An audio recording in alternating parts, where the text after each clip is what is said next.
You are listening to DC On Screen, a statement that undoubtedly made roughly a quarter of our audience who weren't ready to listen to this podcast yet scoff and say, "No, I ain't." For those who remain, though, this episode, we air our grievances with the Warner Pictures consumption and redistribution of Warner Max. We talk Jared Leto's return to the Joker in Zack Snyder's Justice League, Gunn's total freedom in killing off whatever squad member he damn well pleases, Michael Keaton's Kimmel Bat Proclamation, Static Shock being produced by Michael B. Jordan, plus Jason Todd and Batwoman get new costumes, Marc Guggenheim leaves the Arrowverse, and will there be a new Supergirl on Superman and Lois when Melissa Benoist says goodbye at the end of season 6? All that, and actually, quite a bit more, right after these words from mystery people who were supposedly paying us. Welcome into DC On Screen episode 616. This is the podcast where we talk about the DC Comics multiverse on film and television, give honest opinions on projects upcoming and past, and believe that every version of a property is valid, even if we do not want it to be. If it has been released, it is fair game. So beware of spoilers, and welcome to the show. I am David C. Robertson, and this, the human equivalent of the plastic fork prong that inevitably breaks off while you're in the middle of your takeout salad, Jason Goss. Hello! You gotta watch out for that prong, man. Yeah, that's a problem. Cut a hole in your damn esophagus. I had someone suggest to me recently that like sporks were historically more accurate than Taco Bell would have you believe. That was a here was a weird thing. It was like forks were originally not even kidding here, had a devilish connotation with them. Okay. I mean, if you just think about how forging the metal would go, it's not like you came up with the fork, today with the, the 4 tongs. It would be like, no, it'd be like 2 tongs. And what the hell does that look like? Yeah. You know what that reminds me is I was just talking to a friend of mine. We were talking about comedians in cars getting coffee. Mm-hmm. And it, of course, made me go back and revisit a couple. And one of the ones I watched was the one where he had with JB Smoove. And nice. They're having a conversation about how great it is when the audience laughs at the premise of the joke before they ever even at the punchline. Mm-hmm. And Jerry's example of this, one of his favorites was he has a bit where he goes, "So I see the Chinese are sticking with the chopsticks."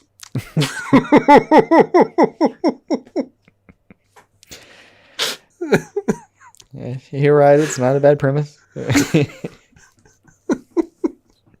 The joke is a little bit contained within the first bit. Yeah. You can extrapolate from there. I think that's a poor idea. Yeah. Anyway, I get it. Of course, you ever try to eat like ramen with? No, there are things that it's better suited for. Look, I will say pretty good. Okay, at drawing. Mm-hmm. I can hold a pencil. Mm-hmm. I'm pretty good. What is the word? Dexterous, maybe? I don't know. With my right hand, I can't do anything with a chopstick. The only thing I can do with a chopstick is drop them. I can pick it up. And then I can drop them. That's it. I had a series of lessons on the topic, and at the time I got pretty good at them. At this point, I can remember like the 2 or 3 things I was told about how to do it, and if I practice that for a minute, I'm good. Mm-hmm. It would be an amateur level by any other international consideration. Mm-hmm. But for what I can buy, in my local situation, I can normally make it through something. Mm-hmm. So, yeah, I don't know. Also, 616. It feels like we should have just made it kind of a Marvel episode just for funsies. I mean, yeah, I did think about that, but because the Marvel universe takes place in the 616 universe, mm-hmm. For those of you who don't know. I'm sure you all do. I don't know why I feel like I felt that in my heart. I felt exasperated by having to explain that. It exhausted me. Like, I could hear somebody going, some troll out there going like, well, I wouldn't know that because I'm listening to DC podcasts. I like DC. I don't listen. I could just feel it. I appreciate any type of listener, but no, I feel like most of any of our people would absolutely understand. At this point, but you know, if you're a newcomer, we like Marvel too. That's how we roll. So it's not even a deep cut that I'm getting right. Like, it's I mean, that's kind of a deep cut. 616. That's kind of a deep cut.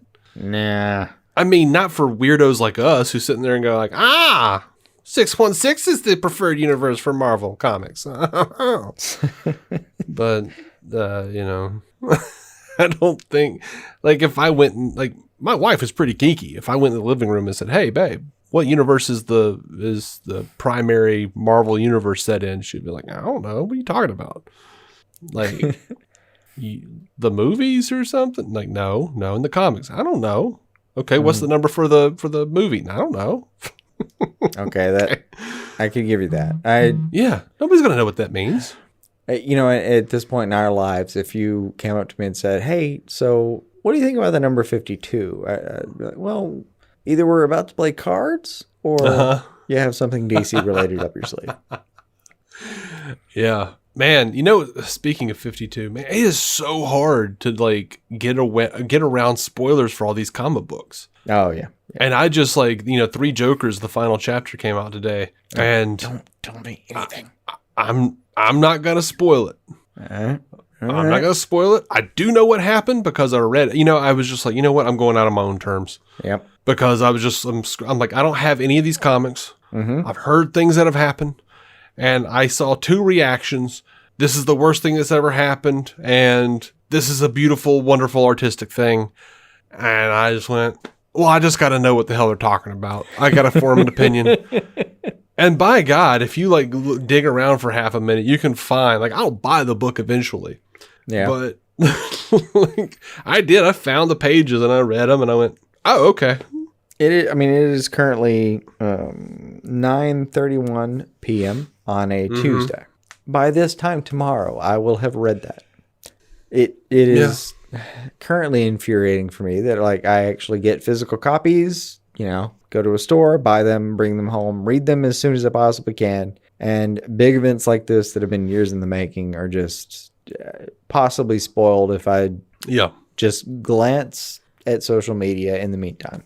And it's a good 48, 72 hours between when something is like available, like you can start posting, and when I can actually sit down and read it because, you know, let's face it, I don't get to go to the store, come home and immediately crack something open. I have a life to live. I have a child to put to bed, all that kind of stuff. So yeah, even all those considerations, it might be like 48 hours before I can read something that I'm super excited about that I really want to know. Oh man, it can get spoiled so fast. So far, this hasn't for me. I have seen that there was a mixture of reactions, and having read the first two, always will happen. Yeah, you know, I could see that too. But yeah, that's also it's always going to be the case. But my primary thing was just like, I'm not going to do this. I'm not gonna just get slow drips and drabs of spoilers. Let me just read a synopsis and find out what the hell happened. Right. So that I can form an opinion and be okay with it. The funniest thing I saw, the funniest reaction I saw was just what seemed to be a very angry individual. He was the only person commenting and just said, "The story contradicts Gotham Knights number 59." Oh, wow. and what was sad is like, I had that guy in the back of my head. Like, I was reading the story and going, well, that's not how that's played out in Gotham Knights number 59. I've got that comic in my basement. But to be fair, I mean, that's pre-New 52. That's the old universe. So you can stuff your sorries in a sack, mister. That's not real anymore. Yeah, I'm not. You know, Gotham Knights also killed Poison Ivy. Yeah. And very well, too, tragically. Like, yeah, I mean, that was a good story. You're probably not wrong, but... Oh, I'm not. No, I mean, you know, the commenter. Doesn't mean that you're wrong, but whether it's still relevant, I mean, certain things go away after a while. Yeah, I mean, it's just the way it is, man. I mean, Killing Joke contradicted shit ton of stuff. You know, I mean, everything cracks me up contradicts. is like you don't use the term retcon unless it's a big enough deal that you have to address it. Mm-hmm. But you can just redo shit, and unless enough people notice, that stands now. You're good. Don't worry about it. You know, I think I'm okay. I'll be all right. At the end of the day, I'm like, this is just another universe. Who gives a shit? Like, if someone doesn't like it, then there'll be another one coming along. This is just another version of it. I'm good. I do think that you can vote with your dollar to some extent. Like, yeah, DC, like any other company that does this kind of thing, is going to they're going to reboot, rebirth, whatever you want to call it. But eventually, there will be another instantiation, and based on some of the chatter, it could be next year. But yeah, I mean, a lot of the 5G got booted. I think some of the ideas stood, maybe, but yeah. Well, based, you know, they're not going to do like a giant relaunch like that right now, currently. Right. But it will happen at some point, and we'll see what's still on the board after that. Yeah. Personally, like, I don't feel like there's anything nothing so egregious in the Three Jokers, in as much as all of the main Batman titles not being able to figure out for the past several years whether or not Commissioner Gordon knows that Barbara's Batgirl. Yeah. Like, that's a consistent thing where it's just like, sometimes he acts like he knows, sometimes he don't have any, and then other times they actually sit down and have a conversation about it. Like, it's just consistent, and you're just like, this is just chaos. Yeah. But that's been, and that's the same with like Gordon and Batman. Like, for as long as I can remember, the main titles cannot figure out if they know who. I mean, whatever. Look, a lot of the main titles right now, you know who people are. Yeah, that is the current thing. Yeah, I've seen that. It's that's where things are going. We'll see how long that lasts. Yeah. All right, let's get into this. Before we do, thank you to the patrons. There should be a new little something other in the feed, aside from the normal episode with no ads. So, because we did kind of a little warm up here before the show, and that was fun. Let's talk about this. Man, this had me depressed, honestly, for like 3 days. Yeah, I know what you're aiming for. Yeah. Just like Warner Max got restructured. WarnerMedia consolidated a bunch of stuff, and Warner Max got shuffled into Warner Brothers Pictures. So the one saving grace with the whole Ray Fisher thing, the Zack Snyder thing, was they were working under Warner Max, not Warner Brothers Pictures. And now Toby Emmerich is over what used to be Warner Max. And I'm not happy about it. Like, now there's just, nope, this is bad. Yeah, I'm not known for my optimism by any stretch. And I have nothing to offer to contradict that now. This is, it's not a move that's particularly exciting. And I think structurally, it doesn't completely change anything because, you know, they were only separate entities to some extent at the behest of what was ultimately the overriding entity. So, as you have seen here, that can change when they feel like it. Right. Ray over at Fans Without Borders, I saw him say this, Flightcast on Twitter, said that it was an example of old Hollywood digging its claws into the streaming age and dragging it down, basically. But man, I mean, I agree. Like, this feels like a huge step backwards. Sarah Aubrey, who is the head of HBO Max's content, is going to remain in her position. But as part of the restructuring, Jesse Henderson, who is the head of Warner Max, is leaving her post. Nikki Ramey, Warner Max's senior VP, is segueing to New Line, where she's going to be a production executive. And apparently she's going to straddle the twin role of development and production responsibilities, reporting to New Line's president and CCO, Richard Brenner, as well as overseeing finished film and acquisitions, reporting to Warner Brothers Pictures Group COO Carolyn Blackwood. So, I mean, it just feels like more of Toby Emmerich being in charge of everything, and I don't like it. Yeah. I mean, that is what that sounds like. I've got nothing else to offer as far as helping that out. hopefully Jason Kylar, who's, and Sarnoff are serious about, stamping out all the bullshit, because so far it just looks like the bullshitters are winning. Yeah. It looks like there was a swing to stamp out some bullshit, and then the swing back was, it was a pretty good blow. Mm-hmm.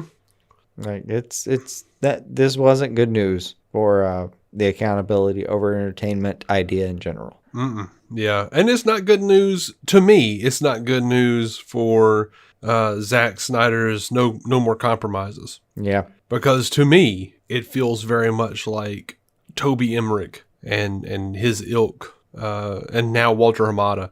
Old Hollywood kind of thing. It feels like they're the ones who are like strongly, firmly in Jeff Johns' corner, strongly in Joss Whedon's corner. The kind of people who are just, basically Toby Emmerich is the guy who is making the Snyder cut because it's going to make money.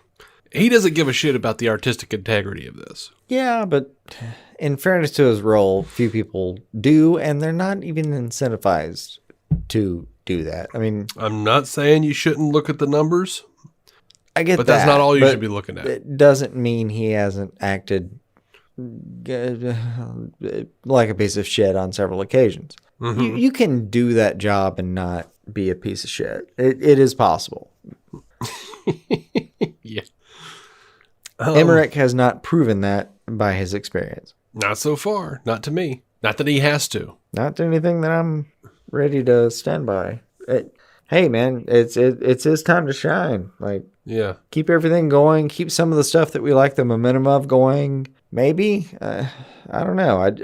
I don't have any faith in the matter as it stands today that's like something he's into, but we'll see. Yeah. Historically, no, I don't have a lot of faith in the matter. Yeah, I don't feel like it's looking good. But no, this was prove not. us wrong, Kylar, or whatever your name is, Sarnoff. I'm rooting for all involved. I really am. But hey, it's because of Ann Sarnoff that I can watch Doctor Who. So I'm. It's actually a good call. She's BritBox baby. Yeah. But all right, let's move on to Zack Snyder's Justice League, if you don't mind. Sure. Yeah, I have nothing to help that conversation with. It just, at the moment, sounds shitty, and we'll have to see where this goes. Yeah, if I can agree. Sum it up for us. I normally would not have included this in the news, but I thought the way he put it was funny. There was a recent interview on Cinema Blend, and they were asking Kevin Costner if he's going to be in Zack Snyder's Justice League. And Kevin Costner says, "I don't know. You don't want to be kissing and telling in life. You're poking me a little bit. I can't tell you. Like, I don't know. Just something about, like, you don't want to be kissing and telling in life. You're poking me a little bit." Like, that cracked me up, dude. Like, first of all, he kissed and told. Like, practicing for a Bull Durham sequel? I think he is Bull Durham. Is that... He's Bull Durham, but with a giant oil sucking machine. Yeah, of course. He's got to go out there and clean up BP's messes and stuff. But, naturally. Yeah. That was him, right? Like him and his brother during that big BP oil spill. Yeah. Yeah. But yeah, man, I don't know. It was such a weird, funny little response. But to me, that says that he is in it. It could be. It also feels like, Zack got him into BVS. I don't want to say shoehorned, but I felt like that was one of the more shoehorned elements. But you know what? I know a lot of people who say they talk to dead relatives all the time. So I do. I know people. I mean, you have these imaginary conversations with loved ones that you used to, have, big life conversations with. Yeah, I'm a lucid dreamer. I have dreams where I know I'm dreaming, and I talk to relatives that, are just deceased now relatives, and yeah, I to some extent I can get behind that. I will Yeah. specifically stay in that dream longer to continue a conversation sometimes. Yeah. Every once in a while, I'll just have like an angry old uncle pop up and go, vote Trump. And I'm like, no. I'll more like have grandparents that'll just pop by and be like, hey, how do you feel about what you're doing right now? And then we'll have to talk. And a couple sentences in, I'll either explain to somebody in the dream or whatever, it's kind of a mindscape situation then. But I'm like, they're like, I'm not real, right? I'm like, yeah, I know you're fake. Hold on. But I still want to know what you have to say. Or I'll explain to somebody in the dream, like, hey, by the way, also you're in a dream right now. Don't worry about it. Just do what you're doing. And then, go back to said person. I get it to some extent, though. I've never done this in what I would call a waking state. Right. But while I'm asleep, sometimes I get that. I get that as that conversation makes sense to me, and that's in sleep. That's it. Yeah. I don't remember anybody complaining about friggin' Pa Kent showing up after he was dead in Smallville, having conversations with Clark out by the fence. Of course, they're like, he bonded with Jor-El's spirit or some shit. Kryptonian magic or technology keeps Jonathan's spirit. And whatever. There's never gonna be like, you can pick and choose your moment, and to some extent they're all valid. I get it. Yeah. There's always gonna be in Man of Steel, it was still like, Papa Jor-El the USB stick. Like, I get it. I get it. Yeah. Yeah. That was a thing. That comes across a certain way.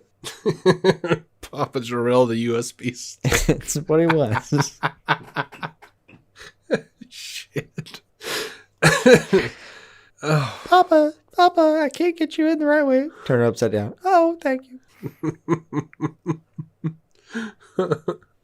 No media found. No! All right. Reformat drive. Oh, I don't think that's a good idea. Hollywood Reporter is, reporting that Jared Leto is playing the Joker in reshoots for Zack Snyder's Justice League. I'm on board. I'm fine with it. I'm good. The thing is, everyone's historically, like, your position has been like, if I saw nothing or more, I'm good with both. Yep, that's it. That's it. I have historically been, I would like to see more. I liked what I was given but I think we just both wanted more time to find out.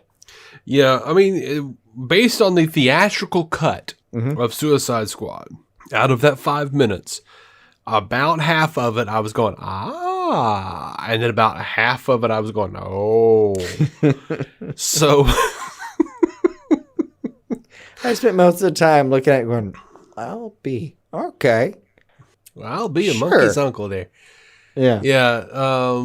It's just one of those things. It's, I didn't hate him at any given point. I don't have that in me anymore. Like, it's weird. I used to. When we started the show, I definitely had it. But now I'm just like, I've seen too much. I've seen too many versions. Why would you be angry at this? So, and I certainly don't understand. So many times about like something we thought was going to be terrible that kind of turned out to have some value to it that we did not foresee. Like, I don't know. I think both of us try to be more open-minded than we were originally. Yes. And I'm okay with that attempt. Yeah. I'm fine with it. Is if we come off as less entitled than we did, or it doesn't mean that some things aren't still shit. Geomancer is still shit. Yeah, I still actively hate Geomancer. Be as open-minded as you want, and that's still terrible. Look, man, if you like Geomancer and you were just sitting here going like, man, those DC on Screen guys, every week they're talking about how Geomancer was shit and he was my favorite villain on The Flash. I'm so sorry, man. I'm so sorry. I hate Geomancer with every fiber of my being. It was terrible. I watched it twice and I hated it. I hated it more the second time. But I do want to know why you think that. Yeah, I absolutely want to know why you think that. Like, Ideally, I would like you to describe it so thoroughly that I don't have to rewatch the episode, because I'm not going to. I can't. I think it was 2 episodes. I think it was 2 episodes. Was it 2? Oh. I think it was a 2-parter. Yeah. Okay. But look, man, I hated Tom Hardy's Bane. I'm sure Tom Hardy could have been a good Bane, but I love what he brought about, because without him, we wouldn't get all those fantastic Bane parodies, and especially not the Harley Quinn Bane. That Harley Quinn animated series Bane is fantastic. And he's no one would have gotten to that point without Tom Hardy, and I appreciate the shit out of that. Yes. So, everything has a purpose, except for Geomancer, because they've never gone back to it. No one's ever referenced it, except for us who hate him. So it's a point of pure vitriol. But, that's one of the great things. I hate Christian Bale's Batman voice, but that Batman voice made for some of the funniest Batman parodies I've ever seen. Oh, yeah. Yeah. The College Humor stuff was amazing. The Pete Holmes stuff. I thought that was on College Humor. I don't know. Okay. Well, the Pete Holmes stuff is what I was talking about. Okay. Wherever that was found, I thought it was. I couldn't remember. Maybe it was.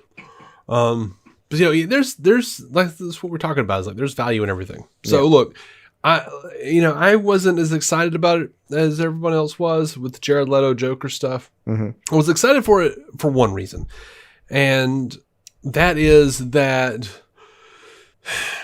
it is more possible, if they needed to, that he would come back, one, for another role somewhere along the line, because there had been reports that he was very unhappy and that he was just done with the role. And then he went and did Morbius for Marvel, for Sony, whatever. And Sony, I think right now. Yes, Sony. And then everyone was like, well, that's it. He's in a Marvel shit. He's not going to be the Joker anymore. That tells me that he's still open to being the Joker. He's still into it enough. And to be honest, I would, yes. Give me a solo Batman movie with the Joker. Yes, bring it. Give me a solo Joker movie. I will take anything you give me, and I will, weigh it and decide whether or not it's, a thing that I enjoyed. But I at least want to have the chance. Yeah. But the other thing was, like, everyone was just like, oh my God, I can't believe he's going to be in Justice. I thought we knew this. We were told over and over again that he was going to be in Justice League. We knew that was the plan, but even by the no compromising standards, the plan could have changed, and we don't know what was, even with the original footage, what was still going to be something that Snyder wanted to go with. And it seemed like the news was more that they were going to have him actually available for some new footage. Mm-hmm. So that makes it, to me, active, like very active. Like, there's, dude, it could amount to 30 seconds of screen time just to have him out there for additional footage. Fuck it, I'll take it. Yeah. But it does make Ayer's Suicide Squad feel more likely anyway. Oh, for sure. I hope it is. That has got to be a vote in the corner of the Ayer cut. Oh, Ayer, when the news broke, he responded to it with like the little praising hands. Yeah, he loves the little praising hands. I read the praising hands as like amen or hallelujah, whatever. Yeah. And what was funny is like a lot of the people, the people I follow were like kind of being weird and cagey about it. Like, oh, we know what's happening this week. And I was like, what? I couldn't find anything that I didn't already know. And I was like, I went over to Scott from Squadcast. I'm like, am I missing something? What's going on this week? He was like, Justice League reshoots. And I was like, well, I knew that shit. Like, what do we do? Okay. I knew that was time. I mean, I try to keep up best I can, but sure. Yeah. So yeah, this has been confirmed. It is going to be called Zack Snyder's Justice League. That was nice. That's a good W. He deserves that W. Yeah, absolutely. I'm down. And shooting is currently underway with Ben Affleck, Ray Fisher, and Amber Heard, and Jared Leto. And we don't know who else, but maybe other people are included. Here was a weird thing, and this was another thing I thought we knew. Hollywood Reporter reports as if for the first time that John Berg and Jeff Johns aren't going to have their names on this. And I'm like, yeah? I thought we knew that. Didn't we know that? I did think we knew that one a couple months ago. I was certain we had confirmation that they weren't going to be involved in any way or have their names attached. Which is good, because if they were... I would have to go back and look at that, because I definitively don't know where I think I saw that from. But I don't know, I was pretty sure that was the case. We'll see. Yeah. Now, people noticed there was a Joe Manganiello has said that it's not my news to share if I'm coming back as Deathstroke for the Justice League, but he had Deathstroke hair at the Verizon 5G League of Legends Wild Rift Invitational on Twitch, and the Wrap is reporting this as a certainty. They said, according to quote an individual with knowledge of the project, that he was playing Deathstroke. He was coming back for Deathstroke in Justice League. HBO Max did not have a comment though, so take that for whatever it's worth. Yeah. So there you go. That's that. Yeah, I'm into it, and God, I know he would be into it. So David Ayer, talking about David Ayer's Suicide Squad real quick, he said, and I apologize, some of this stuff is a little late because we didn't do an episode last week. Yeah, we're a couple weeks out. But David Ayer said, I took the hits like a good soldier when the studio cut hit the streets. It's who I am. I watched my cut for the first time since it was abandoned. It is effing amazing. On God. I felt guilty for years, like I effed up. Nope, it's fire. It's the tone of the Comic-Con trailer 100%. So my big takeaway is not, hey, I made a really great movie, I promise. It's that something made him watch it again. That sounds like, hey, watch your shit again and get together an estimate of what you need to do. It could be. You're David Ayer's a busy dude. He ain't got time to just sit around watching his old shit. there's a jump in the order of operations there. Yeah, but it's possible. It's for sure possible. And it's not like there hasn't been some activity in that arena. Did you say some activity? Oh, yeah. Okay. Because it sounded like you said smacktivity, and I really like that word. Girl, there's some smacktivity going on up in this room tonight. That had like a 0.9 smacktivity ratio. That shit is off the charts. You can't even get to 0.10. No, you're talking about slaptivity. that shit slaps, Yeah, that's related to the seismograph scales. Let's talk about the Batman. Shoot. A lot of little set pictures have been leaking. I don't normally talk about this stuff, but there's some interesting stuff. A lot of strange conclusions people are drawing. One, there's a Gotham City taxi logo that says 2019 on it. So that makes it feel like the movie is set in 2019. Wouldn't you say? Now there appears to be not an Uber. So right. Don't know where to go with that. There appears to be a costume party where we see Superman, Wonder Woman, and possibly a Hawkman or Hawkgirl. I can't tell. There are wings. But a lot of people are like, holy shit, the Justice League exists in this universe. And I'm like, or they're comic books. And people are dressed up by their comic book characters. I remember that first season of Static Shock. What? Hell, the flashback story. I mean... There was a whole second universe of Flash comics. This is... Yeah, that was the thing that, like, the people from I think that was actually in the comics, too, where it was the Justice Society was really just a real thing in a separate universe, and whoever the writer for all those comics were, the writer was tapping into a bunch of shit. Yeah, I mean, you can get there a lot of ways. On Black Lightning, it's exciting to see, but it doesn't necessarily mean we're getting anywhere as far as like exposure of those characters in that film series. Just recently, Black Lightning in the first season of Black Lightning, the character Grace has Supergirl comics and refers to Supergirl as a fictional character. In Crisis on Infinite Earths, Black Lightning is like, wait, Superman's real here? Y'all. Yeah.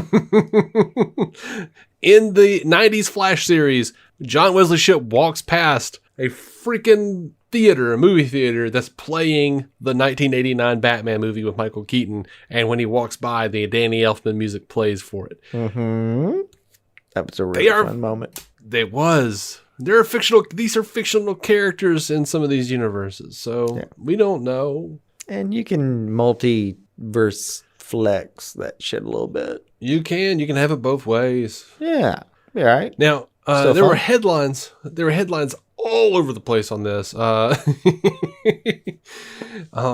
the Flash is going to be in the movie. I don't know about that now.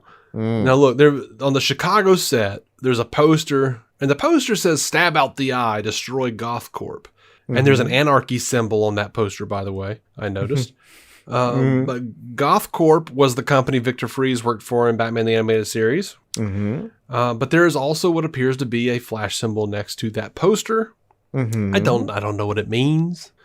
Just if it like means a anything. lightning bolt, but hey, in this atmosphere, it's a very particular lightning bolt. I am having, which is not exact, I should note, but look, whatever. I'm having deja vu / flashbacks to the Joaquin Phoenix, the Joaquin Phoenix Joker movie when it was shooting. Everyone was like taking pictures of like random graffiti posters on the walls and trying to make a big deal out of it. Yeah. And then when we watched the movie, it had nothing to do with any of that shit. Yeah. And you didn't even see that stuff. So, you don't know what's going to happen. No. That could just be there. If I got to just pick and choose just for funsies, it's been so much fun to have Ezra visit the movies.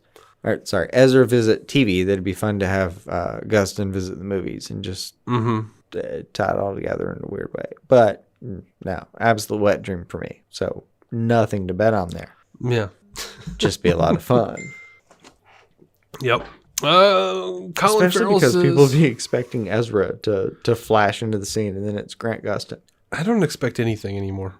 I'm just like, I'm down. Let's do this. I mean, hey, look, you can not bet on things, whatever, but I give you this though. Not expecting is probably the safest emotionally. But since I've brought myself into a new headspace, and part of that is just like we were talking about earlier. Not being entitled, just like not being like sitting there picking everything apart going, well, that's not the way it's supposed to be. Yeah. Dude, there's so many ways you could do it. You know how freeing it is to just sit there and watch a movie with a stupid grin on your face, like just the whole time, just like, what are they doing now? Oh yeah. Now, like the way my daughter watches stuff at this stage, like just 6 foot from the TV, staring up at just this giant, grin that doesn't know what a bill is. Like has never seen the harsh side of the world. I could just stare at it for a while. I don't, because it'll ruin it. I just kind of like try to walk by and take a moment and appreciate it and move into the next room and maybe have like an adult weep in the shower. As one does.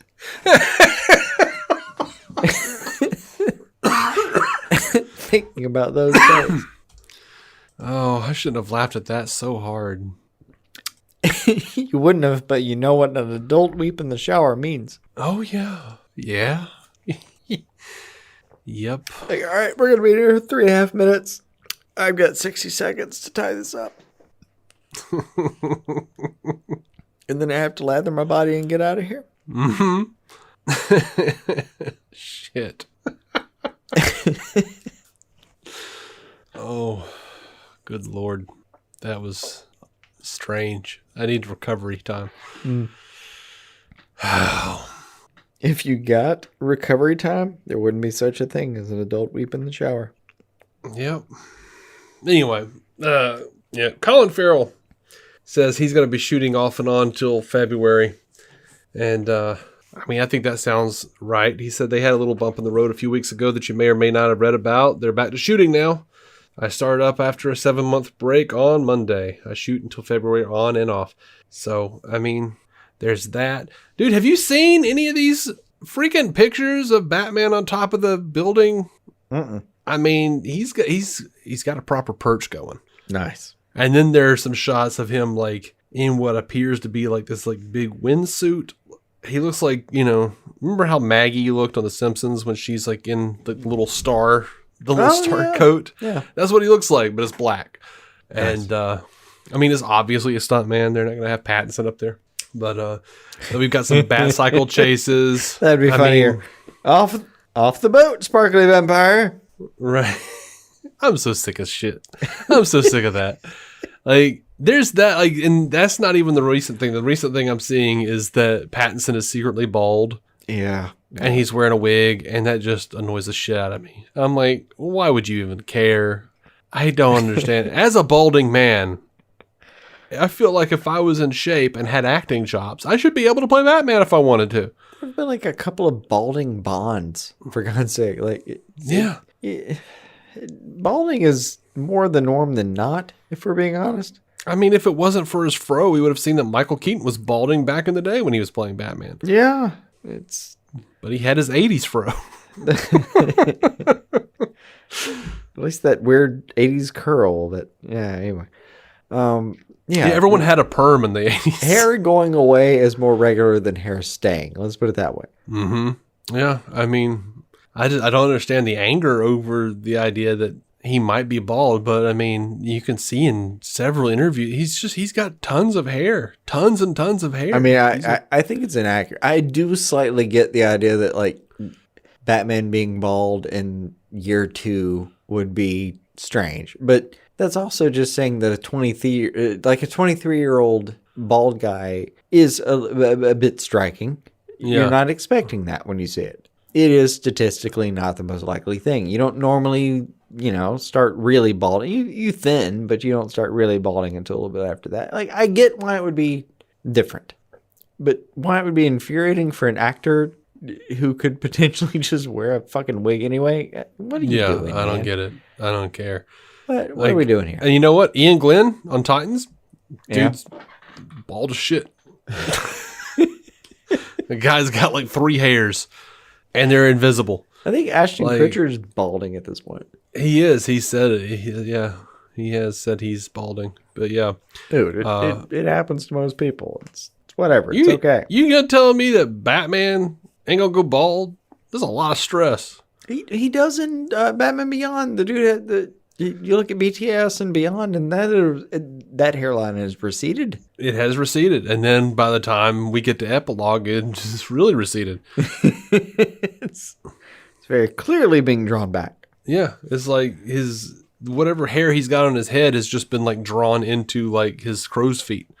Yeah. Yeah, no. His bangs are now at the bottom of the jowls, like Paul McCartney. Yeah, I mean, it's like I said on Twitter, man. Dude's an actor, and it's not like Matt Reeves was going to go and kill his parents for authenticity, No. Like, some things are not worth it. My God. It's just so annoying.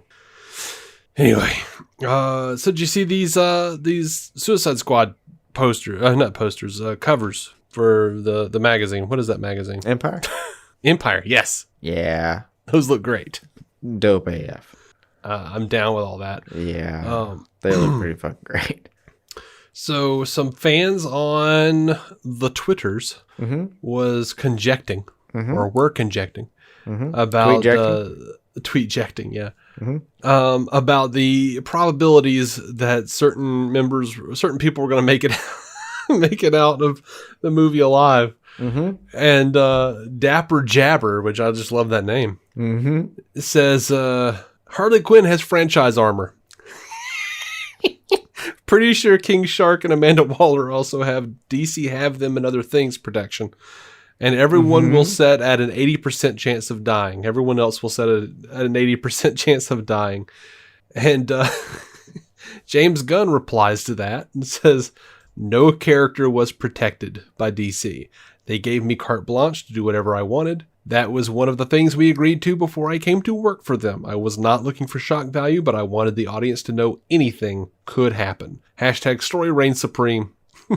I mean, it means somebody's going to die in like 10 minutes and then 20 minutes and 30 minutes. Like, you're going to see people go. But I'm pretty sure Harley Quinn has franchise protection, though.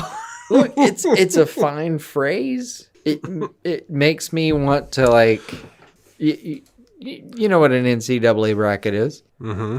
Sadly, because of you. It makes you want to do one of those. No, it doesn't. Yes, yes, it does. Damn you, want it with me? No. Yeah, like it kind of makes you want to set up who's going to survive this kind of thing. Yeah, I don't see Nathan Fillion making it out. No, I mean, honest to God, we could probably do an episode just based on, okay, who do we think's coming out of this? Mm-hmm. We should do like a before the movie actually comes out on the streaming service that it'll have to come out on because all the theaters will be closed. Of course. I wish we were joking, but I once Warner Brothers don't gets the care clue. that we're not joking in certain ways also. It's a mixed bag of emotions there, man. But yeah, we should do one of those episodes. We should figure something out with that. Anyway, boom. James Gunn also confirmed that they had reshoots built into their schedule. He says, but we're latching the movie this week. That's picture locking with the exception of shifting things around for still oncoming VFX shots without having shot any reshoots. So the Suicide Squad's not going to have any reshoots, y'all. Nice. That's wild, huh?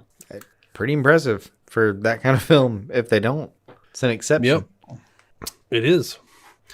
Over to Black Adam. Someone named Sarah Sahi was cast in Black Adam. She is from Person of Interest. She played Samin Shaw. I thought you watched Person of Interest. I know Bethany did. My wife. No, it's not me on that one. Okay, so I don't know. Wasn't Person of Interest it was the voice actor for Joker for just a half a second, and it was Michael Emerson and Jesus. Yeah. Yeah. Crucified Dude and My Darling. That's all I recall. Right. Back when I used to do the Entertainment Roundtable, one of the guys on that show, Cavazio, is that him? Jim Caviezel. Okay, yeah. One of the guys on that show was just like hardcore, like every week talking about, oh, my boy Jim Caviezel, they should have him play Batman, not Ben Affleck. Oh, Jim Caviezel. And my response, and they actually made it into an ad and it played for weeks. I can't handle that guy playing two of my personal saviors. One at a time, bro. One at a time. Yeah. I get it. So anyway, this Sarah Sahi, or Shahi, whatever her name is, she's playing a character that they don't know who. But they said that she's a university professor and freedom fighter leading the resistance in Kandak. Sounds like a character very similar to Isis, who, well, in the comics, she was either an Egyptian goddess or a DC comic superhero, one or the other. But she's both of those things, yes. Yeah. But she comes from a show called The Secrets of Isis, which was a live-action show, Saturday morning show that aired with Shazam in the Shazam ISIS hour. So, and that character inspired Zari from Legends of Tomorrow. And, of course, they were like, we don't want to call her ISIS. So I don't know, but like in the show, she was a teacher who, like an archaeology teacher or something like that, who wound up stumbling across an artifact and being able to call forth the powers of Isis. Sure. Yeah. Humble beginnings turn to power is every time I've seen that character where it comes from. Mm-hmm. Also, you can use ISIS. Like you can. I think it's time now. For God's sake, that name, and especially the religious context, is way older than that. acronym. Like it just by a very long shot. Yeah. It did crack me up on Archer that how they were just like quietly wheeling the ISIS name and logo out of the frame in the background a few years ago. All right, over to Flashpoint. Did you see Michael Keaton on what was it, Kimmel? No. It was fantastic. Had to do with Birdman, I suppose? No, it was just recent. Well, they talked about Batman. Oh, okay. Keaton was, first of all, Kimmel aired part of an ad that Keaton ran. That's really funny. He's supporting Joe Biden for president, and he's like, he's basically his first argument in the ad is, I mean, I'm friggin' Batman. Like, that's why you should listen to him. I saw it. Yeah, it was pretty much like, hey, you can pretend you don't want to listen to me, but I'm Batman. But yeah, so they segued that into him actually being in Flashpoint. He said, we had the IT director on, and he was talking about how you were going to be playing Batman. And Keaton says, we're having discussions, as they say. We're talking about it. We'll see if that happens. And they were like, so are you going to be in there? Because they also said Ben Affleck was going to be in there. Are you going to be, are there going to be any more Batman? And Keaton says, oh yeah, all 127 previous Batmen will appear. And Kimmel goes, who's the best Batman? And he goes, me. And I just found it delightful. That's all. Not a question. Of course. I enjoy Michael Keaton so much. Yeah, he is pretty good. He seems like he's having a lot of fun recently. Because they also talked about Spider-Man. He's like, you're going to be in the new Spider-Man movie? And he's like, oh, yeah. It's like, oh, God, dude. Like, back in the day, he was like, I'm scared to be in too many superhero movies. And now he's just like, I'm going to be Batman. I'm going to be Vulture. I'm going to be like Birdman. Let's do all this. Yeah, I thought it was like a Birdman anniversary kind of thing that came up recently. But it seems like he did Birdman and kind of got the monkey off his back. And then he was like, you know what? I'm good. Exercise those demons. Yeah. Yeah. It was an Oscar-worthy nod to what I was afraid of. I mean, clearly, God, like imagine having that in your career that you're conscious about, like self-conscious about, and then that's your cathartic moment. That's also a very compelling look at, that kind of thinking. And then you get to, after that, by the way, tap back into one and otherwise into the other of like two major franchises.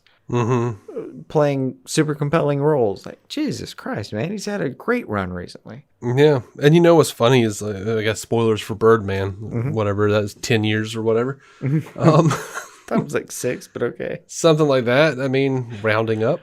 It's been a second. Everybody, who watched that movie, I don't understand the ending. We're seeing the ending. Because, he jumped out of the window. Did he fly away? Did he become Birdman? Did he die? What happened?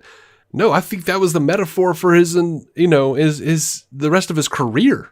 Like, this is him getting the monkey off his back. Now we've got to see, like, very short version of my take on the movie is it seemed like he was failing to embrace his past and his future the entire time, and that last ambiguous scene is him embracing it one way or the other. And ongoing point for me is, tell your story, tell me what the characters did. It's a problem for me. Yeah. Now, what bothered me though is that the writer and the director, neither one of them seemed to know. Like, I watched interviews and they didn't seem to understand or know what the other was going for, or what they were going for themselves.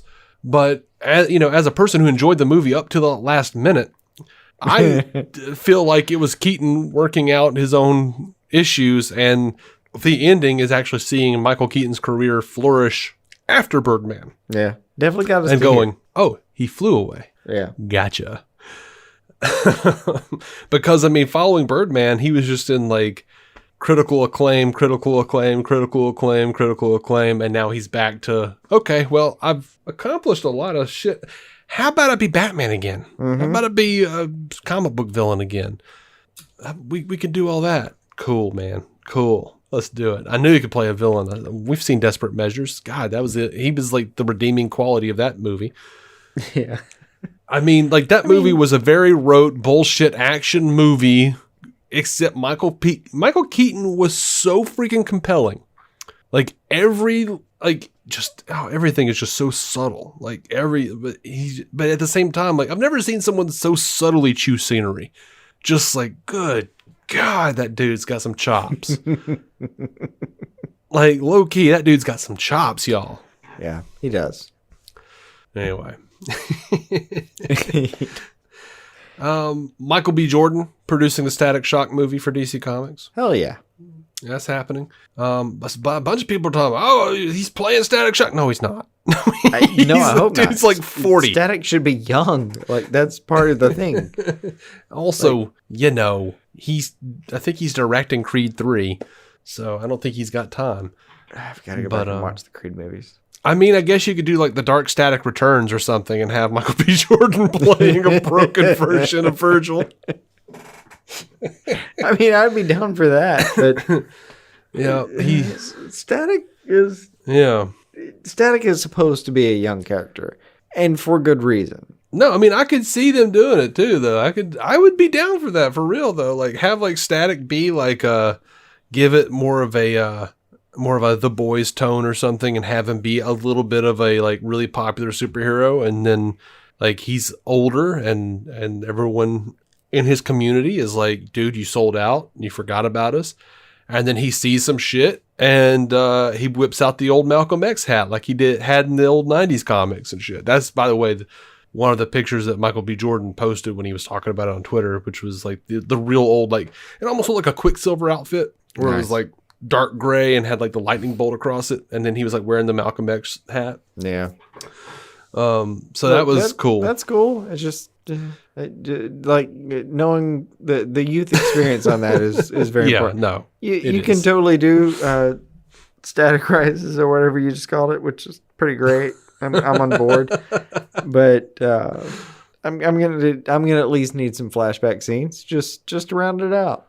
Yeah, no, yeah, I definitely want young Static, and I'm curious to see what they do with it. I really am. Me too. I like Jordan heading it. I mean, I've just seen some clips of him talking about some stuff, and he's got a real fire for he's got a real fire for a lot of things I think would make this project fantastic.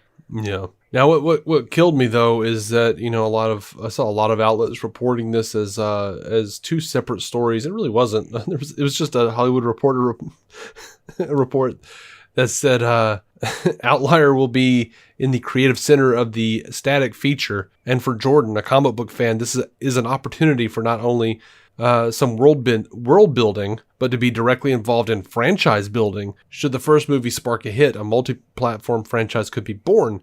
And that states it as plainly as it ever needs to be stated. It doesn't even really need to be stated. If it does if well, you do this and they're going to make more. You get more money. Yeah, they're going to make more. It's going to be a franchise. But they're like reporting it as if like, this is breaking news, exclusive. Michael B. Jordan's making multiple Static Shock movies. Not yet. Not yet. No, not quite. So everybody calm down about that. Look, it's not unprecedented though. Like, you want to talk about like young black people on screen, dude. Miles Morales is doing great right now. Mm-hmm.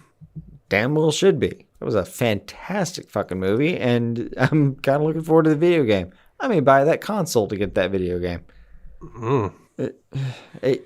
Too rich for my blood. I'm be saving up, but I kind of in the mood for a console anyway, and that thing looks fantastic. Talk about a consolation prize. Don't you dare. I'll have worked too hard for that money by that time.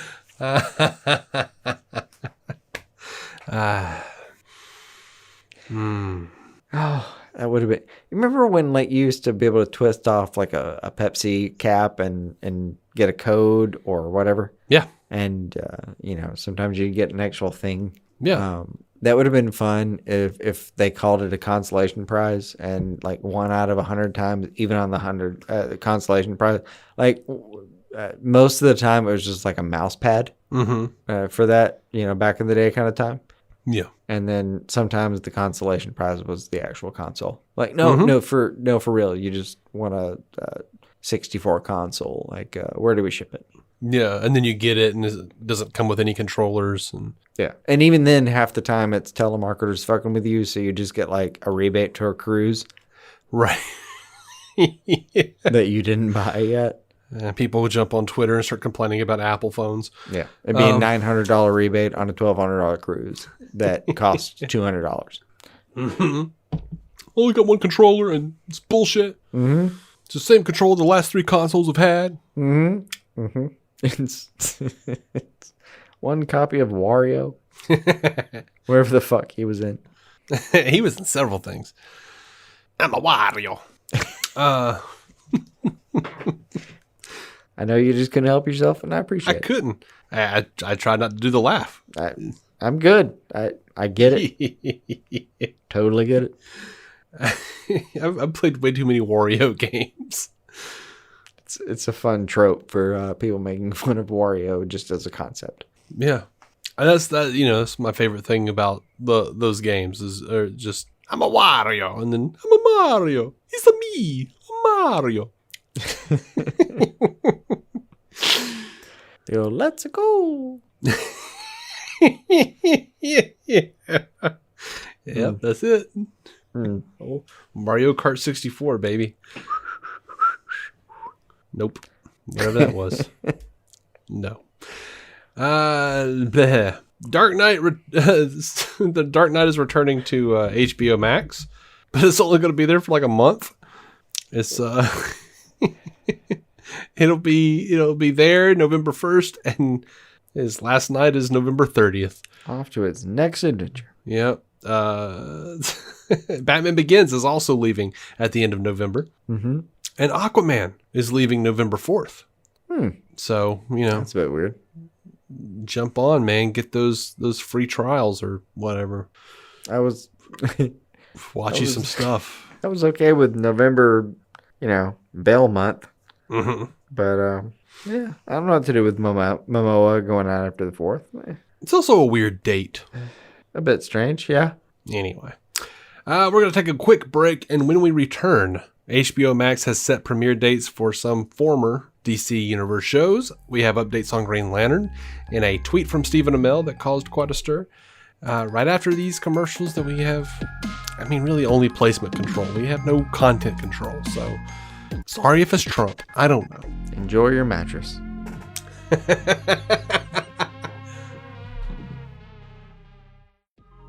Okay, we are back from our little break. And let's start off with this HBO Max stuff. Looks like both Titans and Young Justice Outsiders will be added to HBO Max on November 1st. Mm-hmm. Stargirl is going to come on December 1st. And as you guys already know, Titans, Harley Quinn, Doom Patrol, they've all been renewed for 3rd seasons. And those are all going to be heading straight to HBO Max whenever the hell they feel like it. Whenever they get made. Now, Titans is actually in production. Season 3 is in production. So we've seen. Yeah. I say that anticipating what you're thinking about talking about. You've seen the Red Hood? You've seen Red Hood? Is that what you said? Fine-ass Red Hood costume. Damn. Man, look, maybe it's because I've cultivated a great, mix of people on Twitter. My Twitter feed was just all like from Snyder Cut fans to Arrowverse. Everybody was just like heavily jacking off to this Red Hood picture. I go over to Facebook. The first thing I see is someone going like, I've seen cosplayers make a better Red Hood costume. Mm-hmm. And I was just like, oh, I don't know you. You're not my friend. You're just on some random group I follow, but let me block you immediately. And to be fair, he had like 200 replies of people going like, what's wrong with you? So Dude got ratioed the fuck. Yeah, man. But look, I'm not saying that Titans, I've dug a lot of their moves. They've never stuck the landing for me. Like for me, it's an 80% show, and it's a really hard 80%. Like when they're good, and they are, it's not, they don't even border on mediocre. It's either it's either deeply disappointing or, oh my God, I've waited my whole life for this, and very little in between. And it's like 80-90% of the time in the like, I've waited my entire life for this. Yeah. And then there's just like, those moments. And yeah, it's the finales. It's like every season is like you're hanging out with your friends. You're having a fantastic night out. Everybody's laughing. Everybody's on. Everybody's like making everybody else laugh. And it's just a really great time. Mm-hmm. And then it's time to go eat. And you all wind up at Outback Steakhouse. And everyone has porcupine salad. And the bloomin' onion is old. And the country music is blasting, and you're just like, how did we wind up here? It's not even... Yeah. I get it. Like when they're good, they're great, and that is the majority for sure. I mean, that show's solid. I would recommend it outright to anybody. But the moments where it feels like it's waning, it seems like maybe it's because it's impactful. Maybe it's because it's the sticking the landing that we're talking about, where it seems like it's such a big deal. But yeah, it's just so good, so good, so good. Build up, and then some slight leakage. A little bit, but I feel like even in the course of the season, because that's the way shows are written, you get build up, payoff, build up, payoff, build up, payoff, And a lot of those payoffs are fantastic. Mm-hmm. It's really just been like, hey, if we could just redo the last episode of these last two seasons, it would be going a long way. Absolutely. Green Lantern. Guggenheim says that he says, I happen to believe, and this is not a universally held opinion, that you cannot do a 10-hour show or an 8-episode show like an 8-hour movie.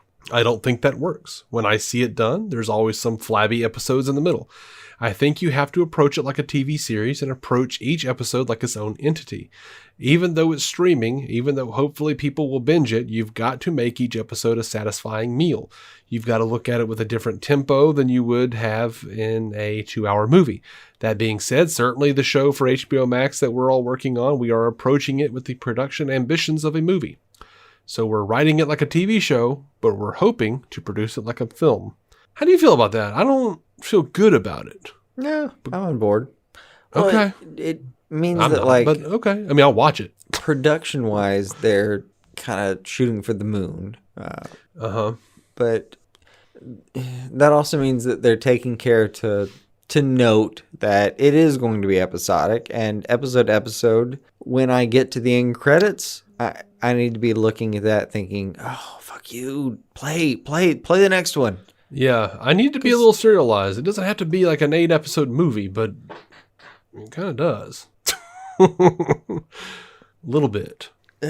It kind of does. I mean, if we're talking about 8 episodes that are that kind of quality, yeah, you need to have me baited, absolutely ready to go to the next one, and it especially if it's going to be released week to week. Yeah, put your best foot forward there.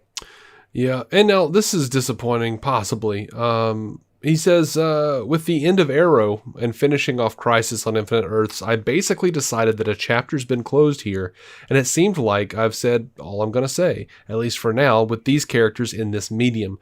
I've decided to sort of move on from the Arrowverse. By now, everyone knows that I'm involved with the Green Lantern launch for HBO Max, so I'm not going too far away, but I am stepping aside from the Arrowverse for the time being. So that makes me feel like David Ramsey will not be one of the Green Lanterns they have on the show. Yeah, I mean, That was always the long shot, if we're being honest. Yeah, it's a long shot. It was a real hope, though. I mean, I guess they Real could still hope. do And it. look, there's no reason to think that may not be on the cards, but what I did see was a lot of pissy commentary about, well, I'm glad Guggenheim's out. Dude, I'm sorry. Just rethink that shit. Like, a lot of what we have today is because that dude worked his ass off, 9-10 years ago. Mm-hmm. And like it or not, like, a lot of the decisions he made kept the universe that we have now growing. Come on, man. Like, give credit where it's due. I don't care if you liked every decision he made, but he made a ton of great ones. And honestly, we wouldn't be here without him. Yeah. It's been a really shitty turn he got from a lot of people that were like, just so happy he was off the project and mad that he was going to go ruin that now. And sorry, that's not the right opinion. You are on the wrong side of this. You need to rethink where you are. Yeah, sorry. in a lot of regards, yeah. It's funny. I saw someone, it may have even been in the same article, mentioned that he and Berlanti, you started out doing Green Lantern. Yeah. The Ryan Reynolds movie, and he was like, "Oh yeah, we're returning to the scene of the crime."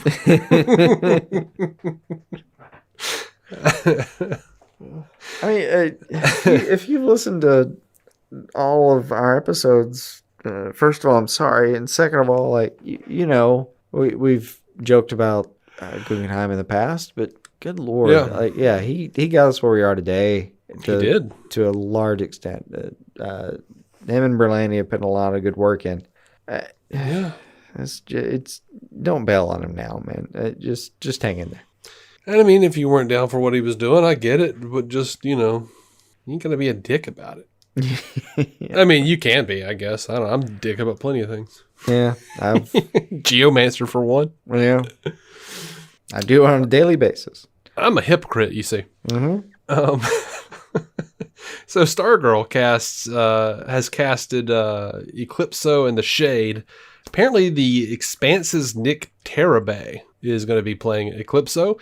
I don't know the guy. I've never watched The Expanse. I know that there are at least 3 of you out there who just sat up straight and went, what?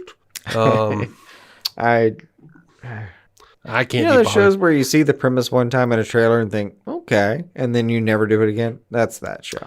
Yeah, that's just all I remember from it, is seeing the trailer and going, all right, and then that's as far as it made it. With the utmost respect, mm-hmm. For me, I have been asked probably 3 times by Matt over at Star Trek UCast mm-hmm. if I have seen The Expanse. Mm-hmm. All 3 times I said no, mm-hmm. and for some reason, me saying no in his head registered as, no, tell me about it. So I've had this very I've had this explained to me in depth 3 times. Gotcha. And all 3 times in my head I was like, that sounds like the most boring shit ever. I'm not here for that, Matt. Sorry. Maybe I'm wrong. I've heard plenty of people sing its praises. It's just never seemed interesting to me. But if I didn't grow up on Star Trek, I probably would say the same thing about Star Trek. I'd be like, that doesn't sound like anything good. To be fair. Bunch of commies exploring the stars. I don't know if I care about that.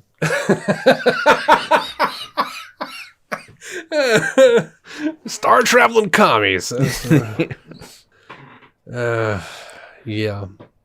No, for me, the thing about The Expanse is just, is just too many factions. Like, there's this faction over here, and then there's this faction over here, and then there's these factions in this place. And I'm like, I don't know what the hell you're talking about. Like, this is just too much. But yeah, I don't know the guy. He looks like he could play an Eclipso. He looks devilish. Mm-hmm. He looks a little twisted. And then the Affair's Jonathan Cake is going to be playing the Shade. He looks devilish too. He's going to be recurring, while Nick Terabay is going to be a series regular. So, I knew there was somebody at least standing in for the Shade. just because I'd seen pictures. Mm-hmm. I suppose that's a stand-in, though. Like, Maybe, I don't know. That just literally a body double kind of situation. Yep. Maybe. But, this is on the long list of casting decisions where I just don't know who they are. I mean, yeah, this one, no idea. Hoping for the best. I just hope the show, can survive Jeff Johns going away. I don't think he'll go away for real. I don't. He's too deeply entrenched. They're not going to give up their golden boy. I like him as a writer. I hate it. Yeah, he's apparently a dick, but not an untalented dick, which is a bit of a problem. He just screws up things when he tries to, take over someone else's shit. Yeah. Did you see the new Batwoman costume? I did. Looks dope as hell. I mean, maybe I'm crazy. You're usually the person that doesn't notice any differences in costume. I don't notice any difference. Like, her hair is different. I thought the stripy thing on the chest was different, but yeah, I maybe genuinely, if you told me no, that's the same costume, I'd be like, okay, well, that's on me. Right. And they revealed also the Batmobile. They're bringing the Batmobile into Batwoman. Mm-hmm. And I love that it has the same black and bright red color scheme, but I don't like the design very much, which, to be fair, only means I'll probably buy like 3 or 4 toys of it. Yeah. So keeping it small scale. Yeah. You know how many Adam West Batmobiles I have? Oh my God. In the teens. I don't know. I don't know that it's that bad. Hey, by the way, I saw an SNL sketch last week that was a pretty good description of this. So, Pete Davidson. Okay. And it was, who was it? It was Adele. So it was Adele, I think, was the guest. Yeah, she was recently a guest. Yes. So it's like a haunted house, and she's the haunt, and she's like gashing her neck and floating through whatever, and the whole time it's just Pete Davidson being like, yeah, okay, yeah. Like just like too dumb to be even surprised by the situation. He plays that role well. I thought it was written perfectly. And to the extent that like later she tries to give him instructions, and she's like, and go so and so. He's like, oh, okay, yeah. And then she looks over and he's actually died, and is now a ghost that will haunt her, being a dumbass ghost. That is me being shown in a costume change. I had forgotten what the hell we were talking about. That was a long ass way to go. Pretty good analogy for me, though. Yeah, I mean, it definitely works. You could show me just about anything. Oh, yeah. Okay, cool. So, like right up until I'm against it. That's it. Yeah. Superman and Lois, they have brought in Degrassi The Next Generation star Stacey Farber to play the role of Leslie Lar. Now, apparently this is the official description, which debuted at Krypton's site, by the way. The character is the, quote, the right hand to one of the most influential people on the planet, and she's gone from a young, idealistic dreamer to a hardened, world-worn dream killer. Lar is described as athletic, strong, and oftentimes heartless. They did point out, and I was aware of the character, that it sounds like the Kryptonian villain Lesla Lar, who was an enemy of Supergirl, and she was from Kandor. And I started thinking, and then God, this is not a tough route to look. I thought myself clever until I started seeing the theory pop up. Is what I'm trying to say. And then I was like, oh, I'm not special. But I'll say it here. I have been beaten here. We've got Supergirl ending. Now, I don't know. I can't remember if I've said it on the show before. I think you and I have at least talked about it privately. I do believe that Supergirl will probably end with Brainy Dreamer, and most likely Kara herself going into the future to be with the Legionnaires, or the Legion of Superheroes, whatever you want to call them. And I suspect that based on this news, it is possible because in the comics, Leslie Lara was jealous of Supergirl and to some degree wanted to be like her and pretended to be her. I think it would be interesting, and it might be where they're going, because we're going to have that open seat in the Justice League, or whatever we're calling it, in the Hall of Justice. I think we might be getting a new Supergirl. I think there might be a situation where on Superman and Lois we have Leslie Lara wind up becoming the new Supergirl after Melissa Benoist exits. Very possible. Very possible. That in the new show, Lois and Clark will also have some spawn. They will have some offspring, and they could bend to style, get rid of one of those child actors. Yeah, they by could. Aging them up quickly, abruptly, some would say. Yeah. And sending them off to the Legion as well. Right. Well, you could do that. Send one off to the Legion, then the other one to go, the other one will stay and get together with old Leslie Lara here. Because, this Supergirl won't be their cousin. And she's cute too. They could make that work. You know how CW likes to have all these pretty people get together. I was also thinking the CW has enough, they've already got enough going on with Barry and Iris as far as like they're just pushing the borders of I know they're not related.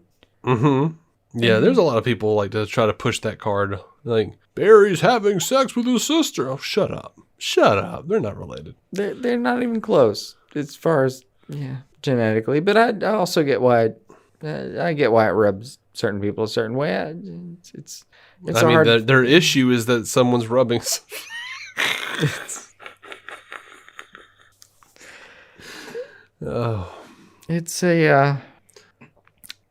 it's a thing that personally I'm happy with. I've come to terms with, but I do get it when it. I get it when it ekes people out. Yeah. Pennyworth, season 2. They have added several people. Arrow's Jessica DeGout to the cast. They've added her. She was Huntress on Arrow. Oh, I liked her. As you may have heard me just say about this other person, she cute. I actually liked her character on Arrow a lot. Let's see. No, she was one of the people if you had like a top 5 maybe of characters that you wish had gotten wrapped up in the Arrow finale, she would have been in my top 5. Along with Ragman. Preach. Simon Manyanda, who played Cable on a recent season of Doctor Who, is being brought on to play Lucius Fox. James Purefoy from The Following is going to be someone named Captain Gulliver Troy, and someone named Edward Hogg as Colonel Salt, and Jesse Romeo playing Katie Browning. I haven't seen the first season of Pennyworth still. Because of all that, I feel like that was a lot of gibberish for me. Yeah. Or it's just, I think it was probably going to be gibberish anyway. All these people are being brought on, which means they haven't been on there before. I think I would have had my head around it a little better if I'd seen it, but I haven't yet.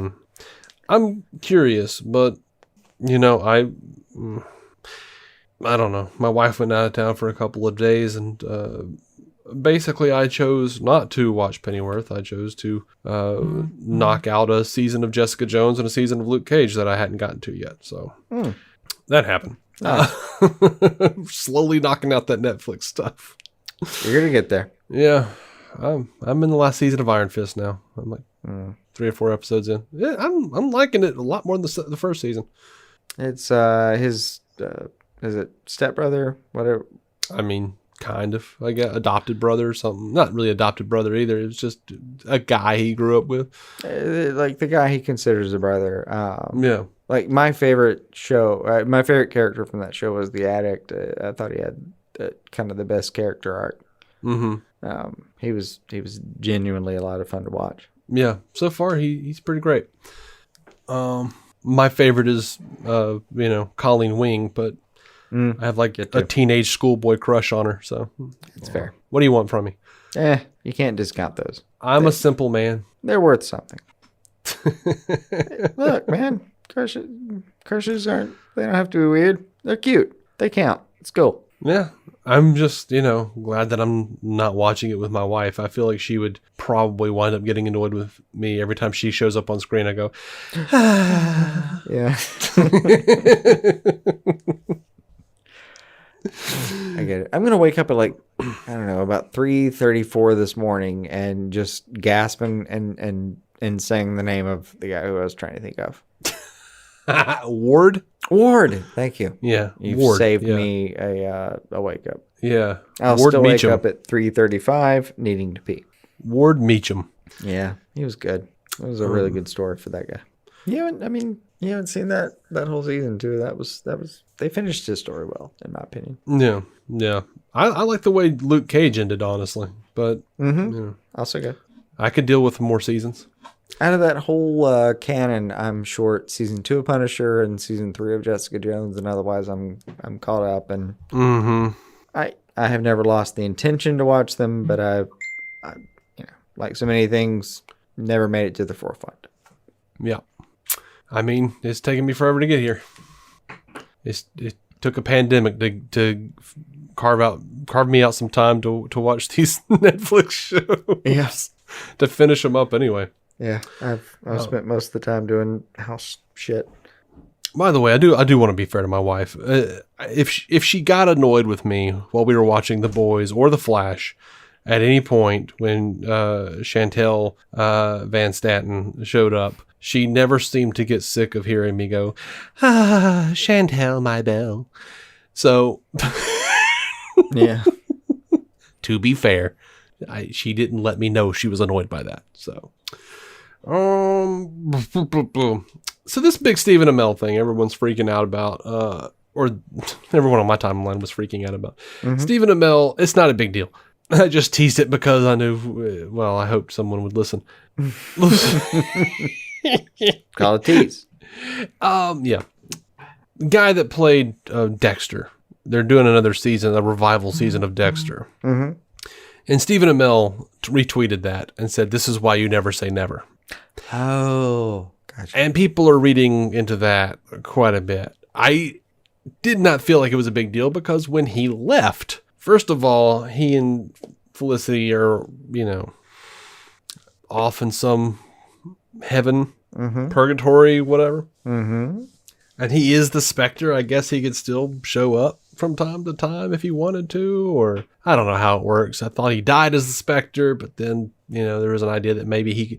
Whatever, man. It's a comic book show. They could always bring him back. And Stephen Amell even was like, yeah, I'd be down for coming back for, some crossover or something down the line. Yeah, dude. I mean, at some point he got multiversal rewriting God powers. There's no reason to think he couldn't come back if the story was right and he was into it. I mean, let's face it, in the last few years, Darkseid came back as an infant after being murdered. It's just, man, there's no reason to think he's without possibility gone. These are soap operas with superpowers, man. I mean, people come back. Yeah. One last piece of news here. It was cool that Dexter was coming back, by the way. I was pretty excited about that. Yeah, I have all of it on DVD and I haven't watched it. And it just happened to be a situation where me and the wife went to the what is it called? Big Lots. Oh, I remember you talking about this. Yeah. Yeah, we went to the Big Lots and it was just like something stupid like $3 or $4 a season. Yeah, and then that was when I was bitching about the ending. Yeah, and I was like, "Hey, man, I just got all of Dexter for like $20 or some shit," and you were like, "The ending sucks," and I'm like, Thanks, dick. My bad. It was a show that I really, really enjoyed for a lot of reasons, and a lot of the seasons, and season to season. Sure, there's stuff that wax and wanes for me, but the ending for me wasn't stuck, as we put it earlier in this episode. But yeah, it very much is a show with a bunch of characters that are still on the board that I would love to see. What's happening with them right now? Yeah, the saving grace, though, and I mean this in the nicest way. The saving grace in that situation was, I don't necessarily trust you with endings. Oh, I don't. Rude. I'm sorry. Rude. Well, you have little hang-ups. I do, though. You have certain hang-ups when it comes to endings, and I don't want it to sound the way it's going to sound, but I'm not fighting open. You on this take at all. I'm more open. I can find the art in an ambiguous ending a lot faster than you can. I can, Oh, my problem isn't that I can't see the art. My problem is that I have no respect for it. Like, I understand what you're going for, and I don't give a fuck. Right. Yeah. I mean, look, I'm open to it, especially now they've got another season coming. They could do something else, and yeah. Actually, I think I was more bummed that there was another season coming. I'm like, really? Because now it'll have an ending, and now there'll be like a different ending. Like, what bothers me is, like, I was annoyed that Mad About You had another season, because I'm like, no, they had an ending. They had a final episode. It was the final episode. Same with Will and Grace. It was like, oh, we made the final episode a dream. Same thing with Roseanne. Oh, we made the final episode a dream. It was bullshit. Like, just do the thing that you set out to do. Like, don't just be like, oh, I guess we'll come back and do more, and just act like that didn't happen. I mean, I would do the same thing if I had a better idea, or if I looked back at 20 years later and said, maybe that wasn't the right call, or maybe I wish we could have done this. I don't know. I guess I just get aggravated. I get needlessly. That. I do. I just it is an overarching theme with me is, when you end something, end it. Yeah. Pick a side. Tell your story. Finish the story. Mm-hmm. Like, well, we wanted to leave it open to the interpretation. No. I literally go to bed every night and dream things. I leave things open to interpretation, and I forget them 20 minutes later. It'll be okay. That's fine. Mm-hmm. I don't want to follow one dream for 7, 9, 10, 12 years, and then just you come up with like, well, we're just going to leave it up to you. No, tell your story. Anyway. Yeah. No, I get it. Speaking of... on that rant so many times. Yeah. Speaking of series that chose to tell a story and left it alone, looks like, according to the Rorschach comic, the HBO Watchmen TV series is canon. Mm-hmm.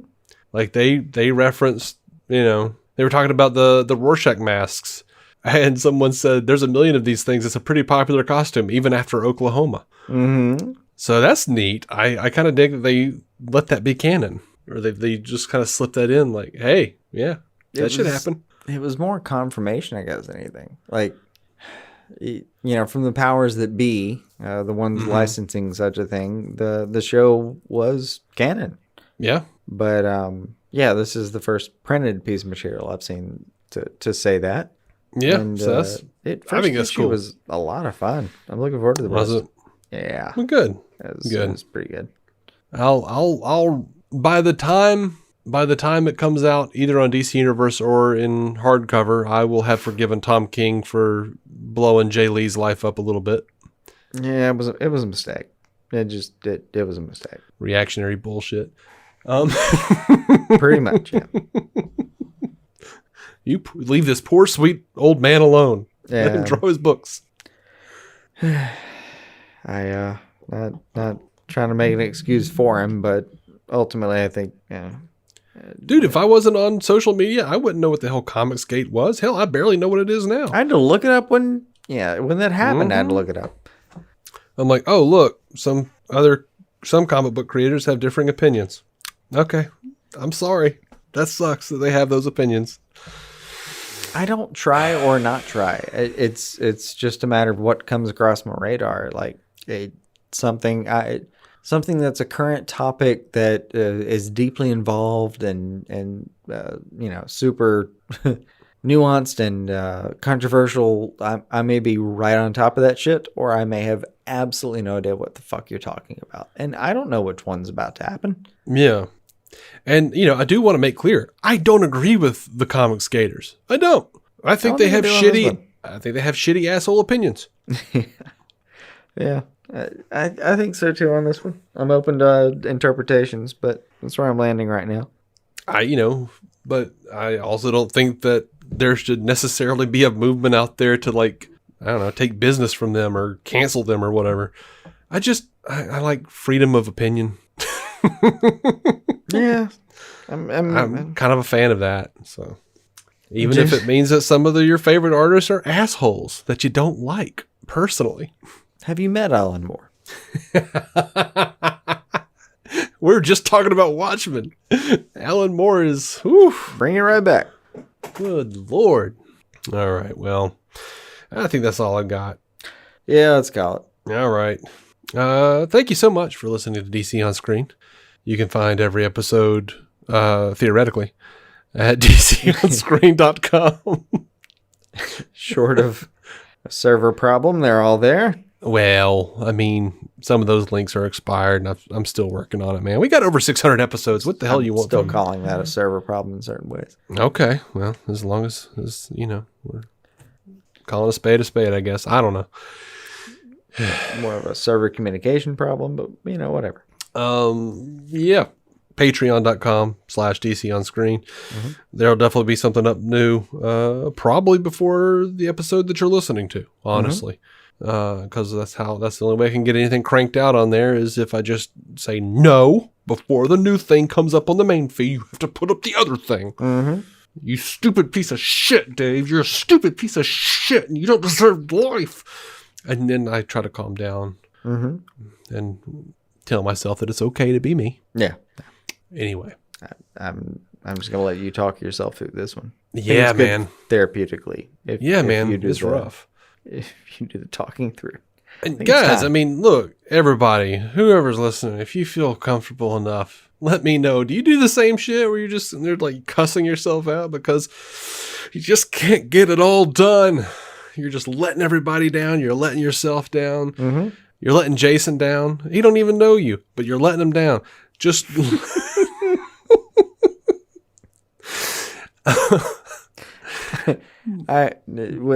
all joking aside, I'm on a daily basis. I'm for at least a couple seconds, if not longer, and I won't go into how long, but we'll say a couple seconds to longer. I am absolutely certain that I should not have been authorized to live. Mm-hmm. I was given a license that should not have been afforded me. Right. Yeah. On a good day, it's a fleeting thought. On a bad day, longer. Oh, yeah. Dude, I've definitely had that thought where I'm just like, I see myself in the mirror. I'm like, who rubber stamped this shit? This was a mistake. What probabilities slip through the cracks? Yeah. You just have some thought where you're like, there's no way I'm not poisoning everyone around me. There's just no way. There's not. These are examples of depressive thoughts, but not necessarily indicative of a depressive state, and it depends on how you're overall coping with the idea of those thoughts. Disclaimer. Poorly. If you've had any of these moments, it does not necessarily mean that you're in a bad place, although it could indicate that you may need to talk to someone. Disclaimer. I am, and I do. Yeah. That's what I'm doing right now. Oh. This is the therapy I can afford. According to HIPAA regulations, we should get off mic then. Mm-hmm. Yeah, no.